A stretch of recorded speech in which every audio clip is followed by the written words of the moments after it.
Sure, you can drive like this in real life, but your insurance might go up. Hey, it's Game Rant, and here are the 15 best racing games on PlayStation Plus Extra and Premium. Number 15, MotorStorm Apocalypse. First off, this is not a ranked list, as racing games sadly come and go on subscription services, but this selection of games we wholeheartedly recommend on at least one level or another. And we realize opening with this lost PlayStation 3 classic MotorStorm Apocalypse may seem a bit out of left field, but those familiar with this brief Sony franchise will recall the back-heavy, pixel-pushing, mayhem-ensuing racing that was Apocalypse. There were many contemporary explanations as to why this game failed at retail, with some pointing to the many tragic severe weather events that occurred in 2011. Okay, we're gonna question the accuracy of that explanation, but we can't deny how much we miss MotorStorm. Do the right thing, Sony. Bring it back and give us more motion comic cutscenes like this. Fascinating. Number 14. Split Second. Split/Second, or stylistically known as Split Second, is yet another PlayStation 3 game, meaning you'll need your PlayStation Plus Premium account and its streaming capabilities to relive yet another all-too-often overlooked racer, which was published during one of Disney's strong efforts to enter the video game market. And we all know how that ended. So what makes Split Second so special? Well, you destroy the other racers with a series of triggered explosions. No, really, that's what you do in the game. How and why this is legal is really beyond the point. We would suggest the real crime is whoever stole the Fast and Furious logo, and also Disney for not giving this one a sequel. Number 13, Trials Rising. But let's say you want your racing a little more time-based and accident-prone, and hey, why not another qualifier, 2D and physics-based? What do you get? The blissfully frustrating motorbike classic Trials. And we would suggest Rising from all of its most recent outings for its fully featured stage editor suite and single-player mode, even if it does feel like a lot of window dressing. At the end of the day, it's all about knowing exactly when to throttle, brake, and turn to success. Or at its most challenging, resisting the impulse to do one of the three. Number 12.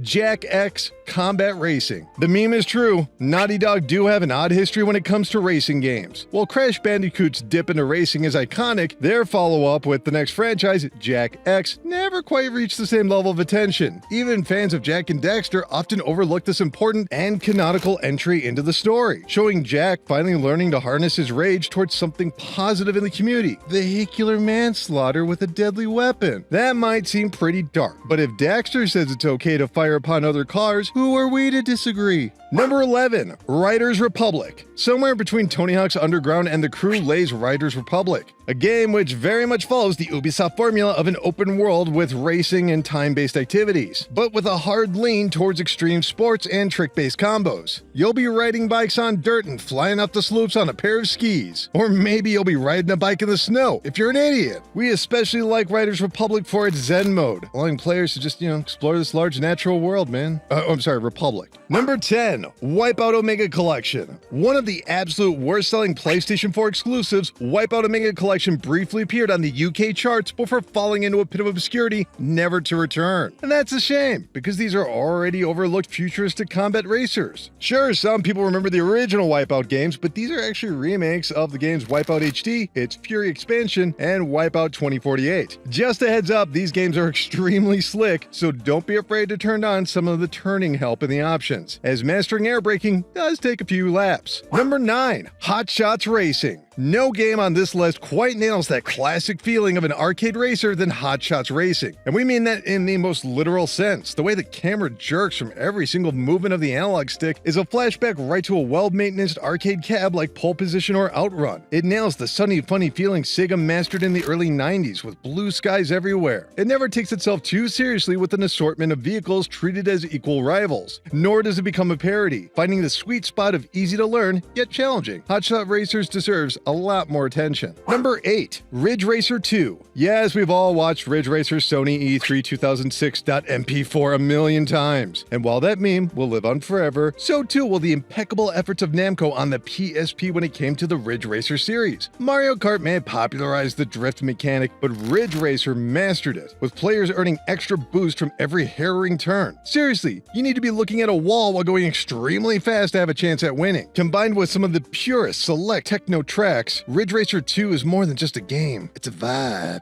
Number 7. Redout 2. Will Sony ever produce another Wipeout game? Probably not until everyone at PlayStation forgets about the Omega Collection. In the meantime, there's Redout 2, a truly challenging futuristic racer with a surprisingly expansive backstory explaining a multitude of historic events connected to every single track. How's the driving itself? It's okay. It's really hard. It seems like it would be as easy as pod racing, but nope, you're gonna need to be mastering strafing and boosting to nab first place here. And unlike the Wipeout games, this one has a much more naturalistic environment, giving Redout 2 a unique visual dynamic. Number 6. Assetto Corsa Competizione. Do you own a racing wheel? If so, you probably already own Assetto Corsa Competizione, and if not, you'll want to give it a look for its highly complex and demanding simulation racing, requiring players to match the sport's demands or fly off the track. Whee! These games are challenging to say the least, but it's also rewarding in each little challenge. From finding your groove and resisting the urge to slam on the triggers, as this game is extremely sensitive in its controls, and that's for the racing wheel owners and controller users. This game will let you make an absolute mess of one wrong turn, and we respect it for it. Number 5. Monster Energy Supercross, the official video game. 6. Now here's a bit of a surprise. Monster Energy Supercross, the official video game 6, does have rather complex gameplay. It does take advantage of all the haptic feedbacks of the DualSense controller. It is based on a sport, and yet they're pretty chill about letting you get into the mix with heavy auto assistance or showing off your hard-learned skills from the other 5 Monster Energy Supercross, the official video games. There are other motorbike games on here, but none of them give the racing quite that simulation feeling that's offered here. Plus, it's a game brought to you by a drink. Wow. Number 4. Need for Speed Unbound. Need for Speed Unbound takes a lot of chances that haven't always gone well for the series. For instance, it's extensive single player with a story and original characters. Oh, and they're all done in hyper-stylized cartoon art. But Unbound confidently nails the chaos and carnage of a high-speed police chase. That's right, you're street racing, and the cops are here to stop you, and you're here to smash them into a wall. It's that signature Criterion Burnout gameplay in a hyper-stylized package with an absurd level of action. If you want your BPM to go up a tick, we can't recommend Unbounded enough. Number 3. Jet Moto. Is Jet Moto a prequel to Monster Energy Supercross?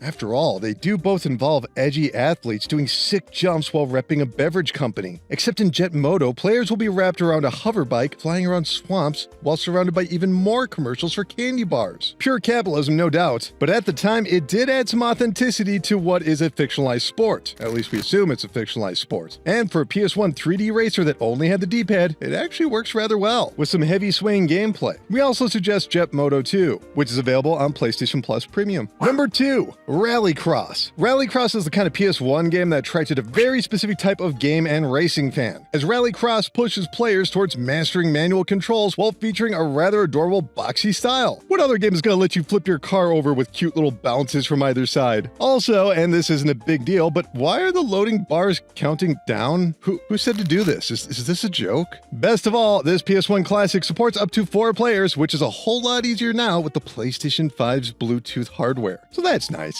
Number 1. The Crew 2. You know, if memory serves, the first Crew was, well, it was just terrible, wasn't it? With almost all the cars controlling like the same broken shopping cart with different accelerometers. Did the Crew 2 fix this? Not really, but it made the world wider, so it's fun now. Yeah, really. Game design. Isn't that amazing? And opening up is what the Crew 2 is all about. You'll be driving cars, you'll be driving bikes, you'll be boosting boats, you'll be flying airplanes, and yes, you'll be in the mud off-roading in a truck. And it doesn't do any one of these things exceptionally well, but it all works as a fun racing toy chest. And lastly, special mention here, we have Twisted Metal and Twisted Metal 2. That's right, sit back down in the driver's seat and put on your bulletproof vest. This night ain't over. The original author of this list placed a special mention to both the PlayStation 1 Twisted Metal games, which are now on PlayStation Plus Premium. Sorry, Small Brawl. These are essentially fighting games with wheels. Or is it a battle royale with wheels? Or is it a racing game with guns? Twisted Metal's brilliant merger of car combat has rarely been bested. And yet somehow, even after getting its own TV show, we have to stick to retro games. Come on, Sony, let Sweet Tooth rise again. Anyway, that's gonna do it for this list. Why don't you let us know which racer you like to play when you zone out? And keep clicking around here in Game Rant, and we'll see you next time.